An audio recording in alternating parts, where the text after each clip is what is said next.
네, 오늘 마태복음 9장 13절부터 41절까지 말씀을 우리가 함께 공독했습니다. 소경의 신앙 고백이라는 제목입니다. 어, 오늘 말씀을 쭉 읽었는데요. 이 소경은 예수님을 만나서 구원받고 또 눈을 뜨게 되는 말할 수밖에 없는 증거를 갖게 됐습니다. 가만히 생각하면 할수록 감사와 감격이 주의 은혜 가운데 넘쳐나는 게 정상이죠. 종교 생활을 했다면 현장의 삶에서도 좀 어렵고 교회에서도 어려움 투성일 겁니다. 그런데 참 복음과 우리가 무엇 때문에 살아야 하는지 땅끝까지 이 복음이 증거되어지는 그 언약을 알았다는 것에 하나님께 감사하면서 또 겸손할 수밖에 없죠. 아무리 생각해도 하나님께 우리가 특별히 잘한 게 별로 없는데 어쩌다가 이런 축복을 허락하시고 이 은혜 가운데 들어왔는지 좀 생각해 보면 감사하고 감격한 것 같아요. 어, 돌아서면 말씀 준비하고 돌아서면 말씀 전하러 가고 또 뭐 이렇게 저렇게 막 하루가 막 정신없이 돌아가더라고요. 요즘에 교회 설립을 두고 노예 허락도 받았고 또 비영리 단체 그 지정하는 그 고유 번호도 받으려면 또 세무서도 가야 되고 서류도 준비하고 보안 서류가 와서 또 하고 뭐 이러다 보니까 막 하루하루가 얼마나 이렇게 바쁘게 돌아가는지. 근데 어, 저의 어떤 일을 위해서 그렇게 하면 굉장히 좋은 이득되는 것도 많을 텐데 가만히 생각해 보면 전적으로 하나님의 영광을 위해서 하루를 살아가고 있는 것 같아요. 새벽부터 참 너무 감사한 것 같습니다. 여러분의 인생이 주의 영광을 위해서 살아가는 것이라면 오늘, 내일이 아니라 오늘 감사와 감격이 나타나게 될 줄로 믿습니다. 정말 땅끝까지 이 복음이 증거되는 축복을 우리가 실제로 체험하고 누리려면 복음 정신이 필요합니다. 이 그리스도의 복음을 모르는 사람들은 어, 종교 생활하고 있다. 이렇게 비난하고 정죄할 것이 아니라 오히려 미안한 마음을 우리가 가져야 될 줄로 믿습니다. 같이 종교 생활을 했었는데 어느 날 저희들은 하나님의 은혜로 복음을 깨닫게 되고 또 우리 인생에 무엇을 위해서 살아야 하는지 어, 전도라고 하는 성교라고 하는 방향 속에 세워주셨죠. 전과 같이 종교 생활하는 사람들을 보면 내가 잘난 것도 없고 오히려 그분들이 어떤 면에서는 나보다 인격도 훌륭하고 또 종교적으로 기도도 많이 하고 봉사도 많이 하는데 왜 그 사람들에게는 이런 비밀한 하나님의 은혜를 눈을 열어주지 않고 나같이 연약한 사람에게 이 은혜를 주었을까 생각할수록 좀 미안하기도 하고 그런 마음이 저는 항상 있어요. 어, 종교 생활 속에 힘들어하는 사람들을 비난하거나 업신여기는 마음보다는 미안한 마음이 더 큽니다. 그래서 하나님께 감사하기도 하고 또 죄송하기도 하고 그런 마음이 있거든요. 계속 예수 그리스도로 우리의 믿음이 확립되고 은혜 받고 또 우리의 삶의 현장에 하나님의 역사가 일어날 때 점점 복음의 정신을 가지고 겸손하게 인도받게 될 줄로 믿습니다. 자, 이런 사람들은 첫 번째로 믿음의 증거가 갈수록 더 크게 일어나게 될 줄로 믿습니다. 복음 안에서는 말하지 않을 수 없는 하나님이 주시는 증거가 계속 일어나게 될 것 같아요. 그 구원의 간격이. 소경이 평생 눈을 뜨지 못하다가 눈 뜬 것에 대한 감격, 예수 그리스도를 만나고 그 신앙 고백을 말한 거죠. 근데 우리는 눈을 뜬 정도가 아니라 저주와 멸망의 운명에서 인생의 조건에서 완전히 해방되어진 줄로 믿습니다. 간신히 구원받은 정도가 아니라 이제는 이 복음을 전할 수 있는 사명과 사명이 회복되게 해주셨어요. 우리에게 있었던 옛 사람의 문제는 정말 완전히 영원히 해결받게 된 거죠. 이 사실을 알고 실제로 하나님의 응답을 누리고 우리가 살아가고 있는 이 시대에 하나님께 지속적으로 쓰임 받을 수 있는 하나님의 일꾼의 자리에 서게 됐다는 거 감격할 수밖에 없습니다. 이것을 확신하는 것이 믿음이에요. 그래서 믿음의 증거를 하나님 주실 텐데 이 믿음에는 반드시 하나님의 역사가 일어납니다. 데살로니가서 1장 3절에 보면 데살로니가 교회는 믿음의 역사와 또 사랑의 수고와 소망의 인내가 있다. 또 믿음의 소문이 났다 이렇게 말하고 있잖아요. 이 믿음은 어떤 종교적인 의무감을 가지고 안 하면 안 되는 어떤 의식을 수행하고 준수하는 것이 아니라 기독교적인 교리를 관념적으로 믿는 게 아니고 예수 그리스도에 대한 지식을 이론으로 형식으로 알고 있는 것이 아니고 사실을 믿는 거거든요. 그러니까 하나님의 역사가 일어날 수밖에 없죠. 그래서 신앙생활은 쉬운 겁니다. 내게 사실인 것을 믿는 거니까. 그러나 어떤 틀이나 제도나 의식을 수행하고 그러한 노력을 기울여야만 되는 종교생활은 힘들고 부담이 됩니다. 신앙생활은 주님이 하게 하시는 거거든요. 근데 종교생활은 내가 열심히 해야 되는 거예요. 그래서 신앙생활은 갈수록 부담이 되는 게 아니라 점점 자유하게 되고 다른 사회에 볼 때는 하루 종일 주님 바라보는 것 같은데 나는 그게 쉬워져요. 또 신앙생활은 하나님이 주시는 응답이고 그 축복이 누려지는 것이죠. 그러니까 다 살아나게 됩니다. 나 혼자 교회 다니는 정도가 아니라 내가 하나님의 응답을 받으니까 우리의 가정에도 또 내가 움직이는 현장에도 하나님이 함께 하시는 축복이 나타나고 회복될 줄로 믿습니다. 기독교의 이 복음은 종교가 아니기 때문에 감춰둘 수가 없는 거예요. 그래서 말할 수밖에 없는 하나님이 함께하는 증거가 계속 일어나는 것이 정상입니다. 그래서 히브리서 11장 1절에 이 믿음은 바라는 것들에 실제하는 것이다. 실상이다. 보이지 않지만 보지 못하는 것들의 증거다. 이론이나 지식이나 관념이 아니라 실상인 줄로 믿습니다. 그동안 우리가 신앙생활하면서 실제로 믿는 것을 잘 배우지 못했어요. 주로 배운 거는 최선을 다하는 것, 열심히 막 경건생활하는 것, 이런 것은 배웠지만 사실적으로 믿는 것은 배우지를 못했습니다. 그러니까 문제가 생겼을 때 가만히 있을 수가 없는 거예요. 하나님이 허락하신 일이라면, 나의 실수와 연약함까지도 허락하신 일이라면 하나님이 이 일을 통해서 무엇을 원하실까? 그러면 어떤 면에 좀 차분히 기다려야 되거든요. 근데 대부분 막 급하고 울그락불그락하고 염려하고 걱정하고 막 분노가 일어나고 그것은 믿음이 아니죠. 진짜 믿음은 문제가 있을 때 오히려 차분해집니다. 하나님이 이 문제를 통해서 무엇을 원하시는가 그 답을 얻는 거죠.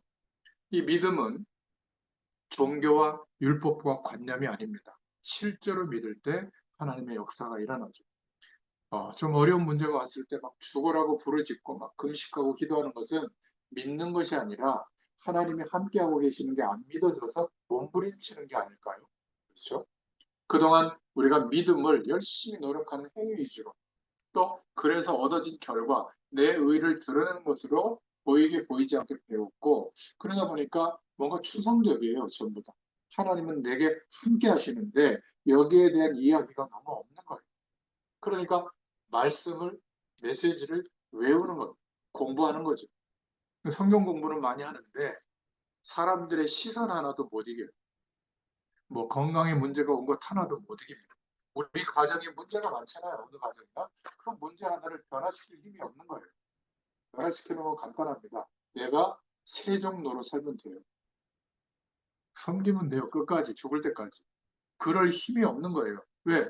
복음, 오직 복음 하면서 복음의 능력은 없으니까 조금 참아주는 거죠. 좀 은혜 받을 때. 참다, 참다 이제 한 번에 폭발해. 그럼 비슷한 수준이 되는 겁니다. 결국에는.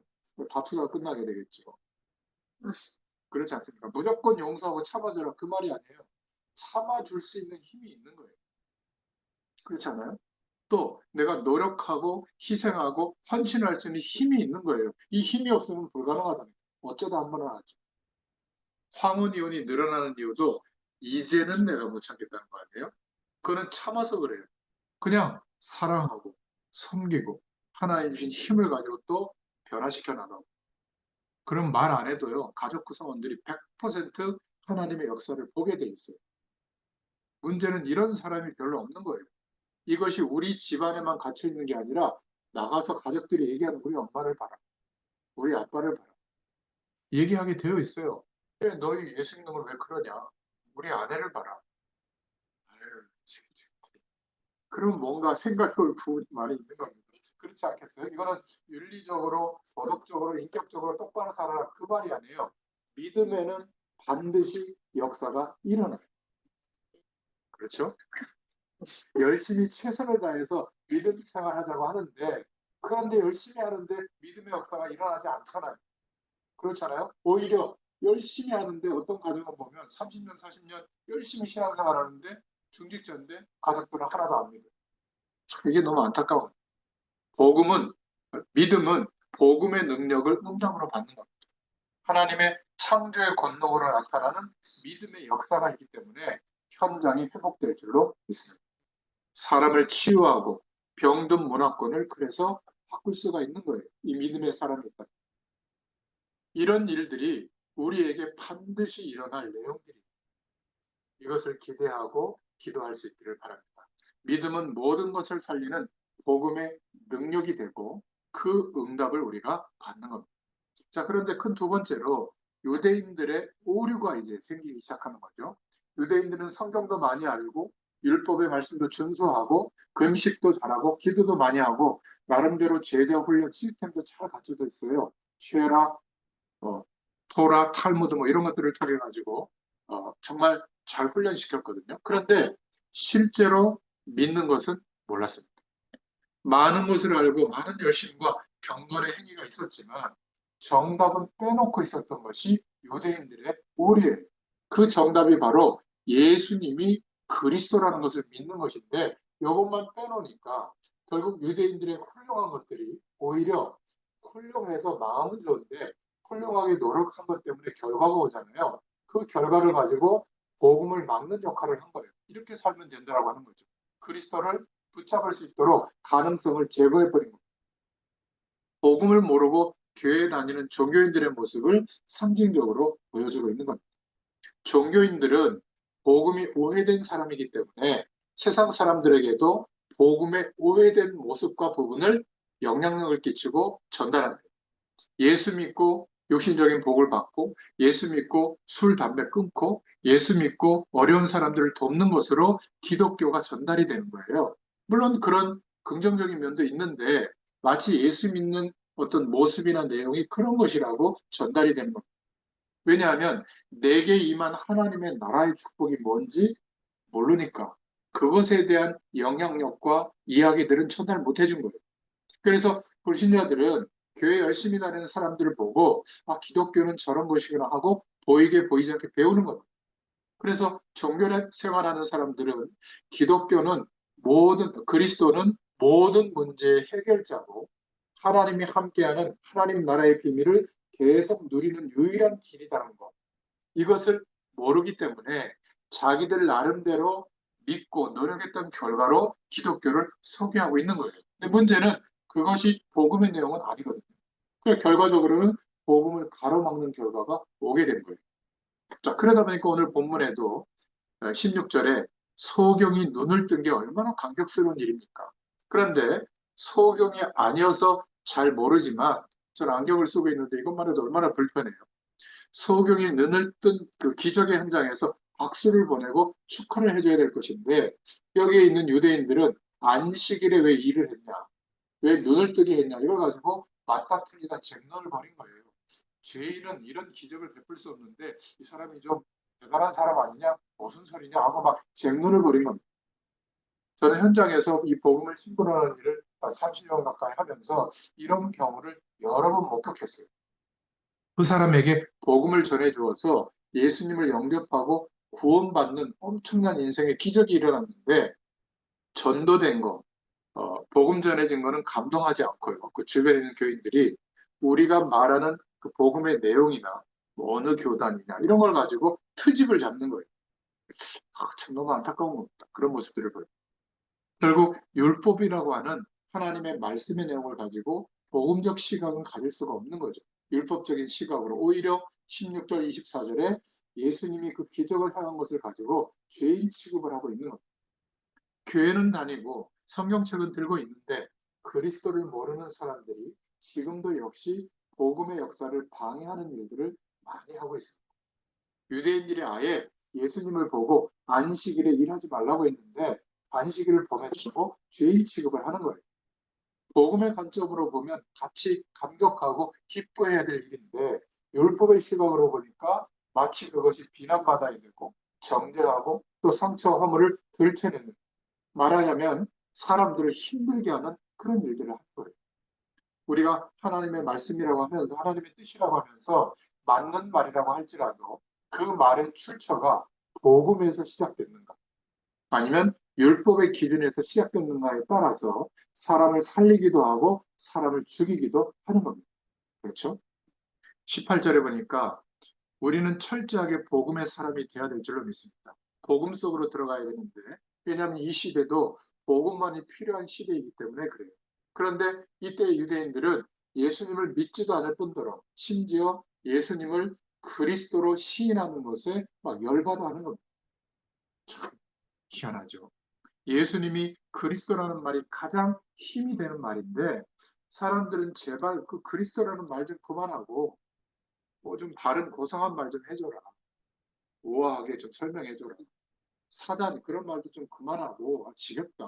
창세기 3장 근본 문제 그거 뭐 기본적인 거 자꾸 얘기하냐. 전도, 뭐 선교 그런 얘기 좀 하지 말고 사회에 유익한 말 좀, 수준 높은 말 좀 해줘라. 그리스도의 축복을 정말 모르는 사람들은 그럴 수가 있는 것이죠.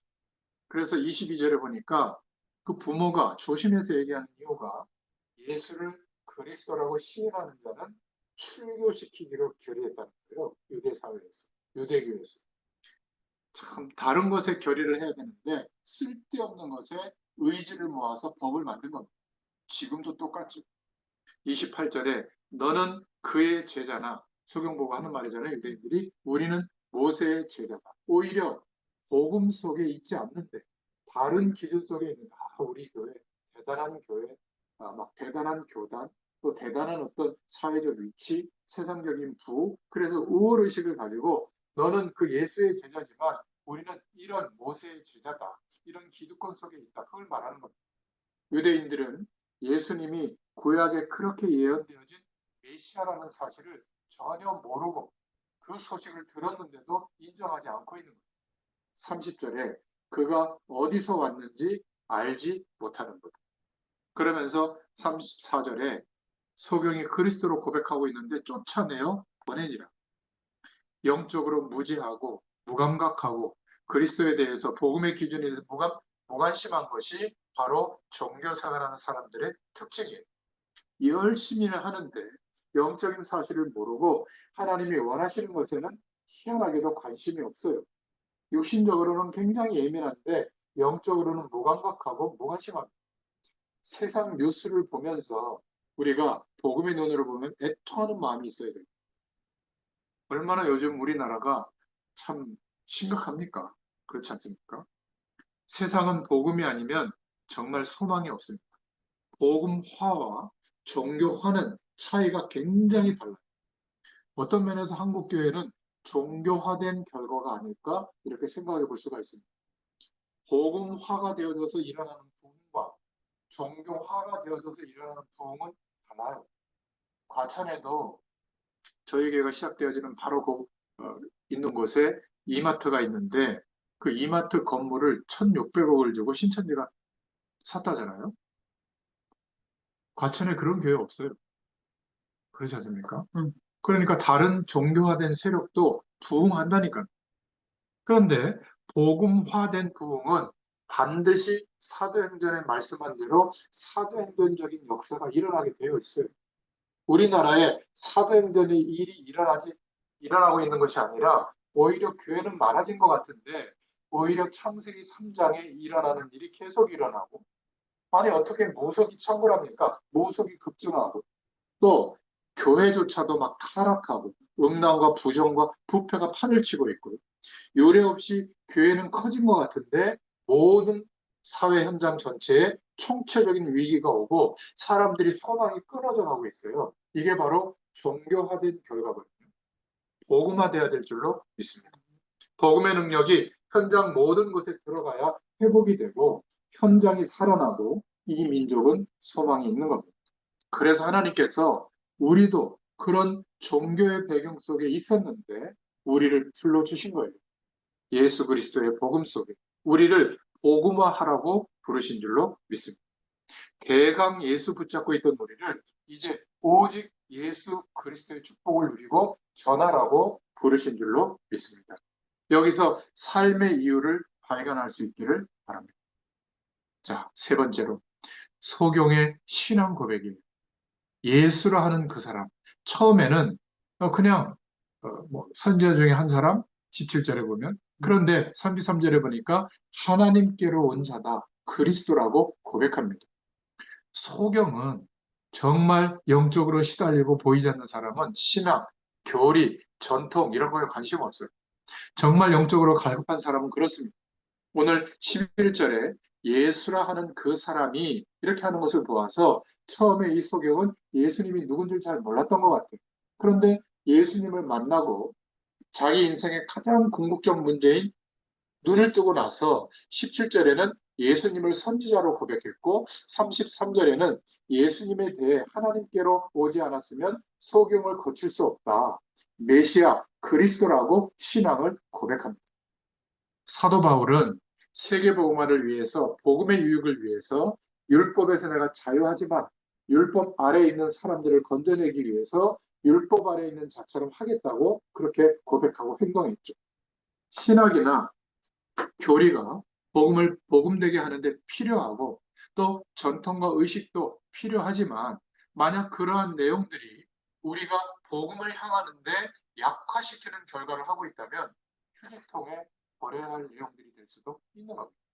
25절에 그가 죄인인지 알지 못하나 한 가지 내가 아는 것은 내가 소경으로 있다가 그분 때문에 지금 보게 된 그것이다. 이렇게 말하고 있죠. 내가 소경으로 있다가 보고 있는 것이 지금 증거다. 논쟁하고 있는 유대인들과 지금 그 앞에서 간증하고 있는 소경의 모습을 우리가 봐야 됩니다. 우리는 예수 그리스도에 대해서 증인이 된 줄로 믿습니다. 우리는 예수 그리스도의 변호사가 아니에요.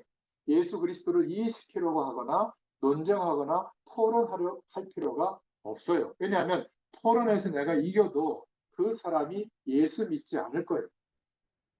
대부분 그렇지 않습니까? 경험 못 해봤습니까? 아예 그래 하고 말하면 됩니다.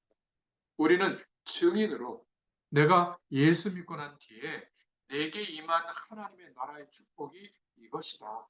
변할 수 없는 그 내용을 가지고 증인으로서 겸손히 설명해 줄 수 있기를 바랍니다. 우리는 증인으로 내게 임한 임마누엘의 축복을 간증하면 됩니다. 31절에 하나님이 그의 뜻대로 행하는 자를 들으시는데 예수님은 하나님의 뜻대로 행하시는 분입니다. 그리스도가 아니냐라고 고백하고 있죠. 33절에 이 사람이 하나님께로부터 오지 아니하였으면 어찌 이런 일이 있을 수 있겠느냐. 자기의 눈을 가지고 눈뜬 것을 가지고 간증하는 그 사람 앞에서는 할 말이 없는 거죠. 우리가 말을 잘해서 상대를 막 말씀을 요래조래 깨가지고 기를 죽이는 게 아니라 아무 말을 하지 않아도 내 삶에 내 인생에 일어나는 하나님이 함께 하시는 증거 앞에는 할 말이 없어지도록 기도할 수 있기를 바랍니다. 언젠가는 증거 있는 내 앞에 하나님을 모르는 사람들이 오도록 하나님이 작업하시는 거예요. 그게 전도입니다. 내가 언제 어디서 누구를 만나든지 그리스도를 말할 준비를 하고 있으면 하나님이 그리스도의 축복을 들을 사람을 갈급하게 그 인생을 만들어서 나의 간증과 고백을 듣도록 그 사람의 마음을 움직이시는 줄로 믿습니다. 이게 전도예요. 우리가 정답을 말할 마음을 먹고 있다면 문제 있는 사람들을 돌출시켜 주세요. 그때 간증하면 됩니다.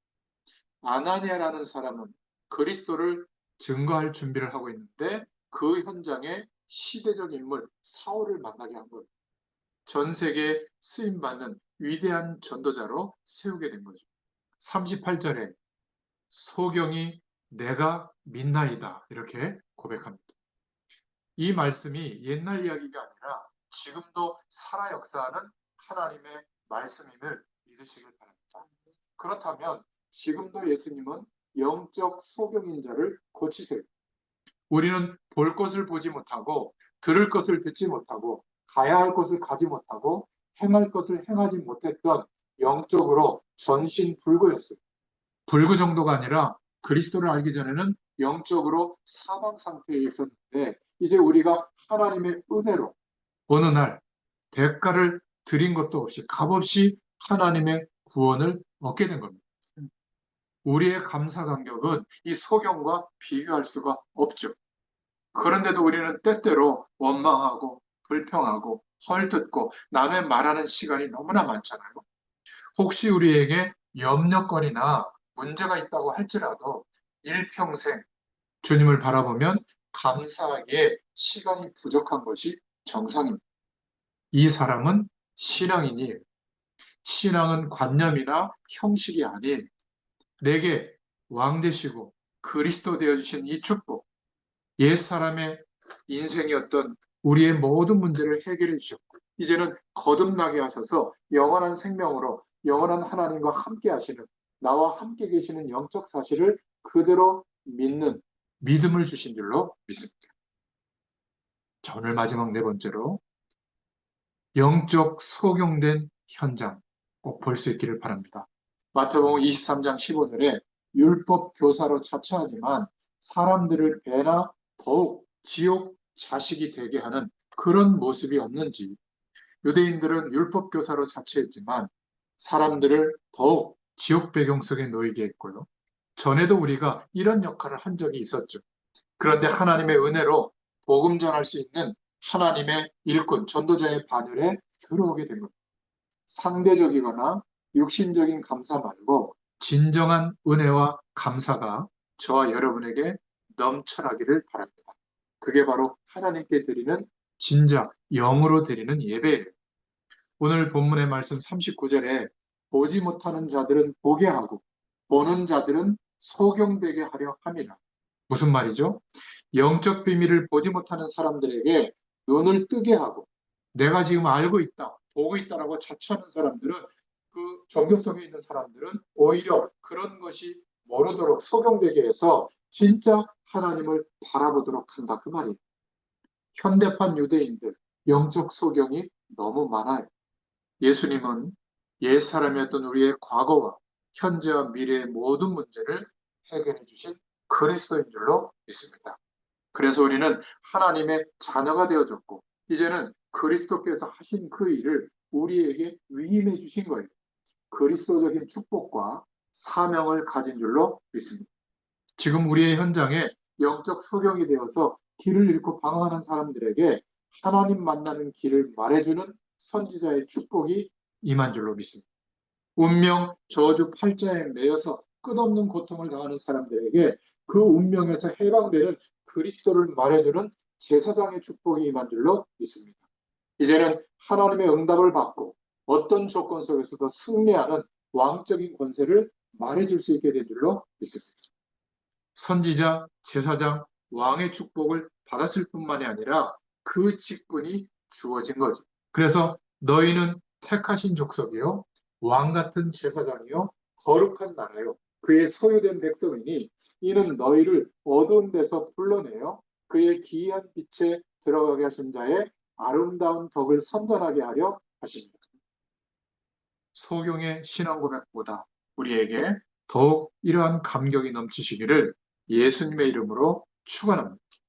이 시대의 유대인들처럼 영적으로 우매해서 그리스도를 배척하는 그러한 기준을 따라 사는 사람들을 보고 우리가 기도해 줘야 될 줄로 믿습니다.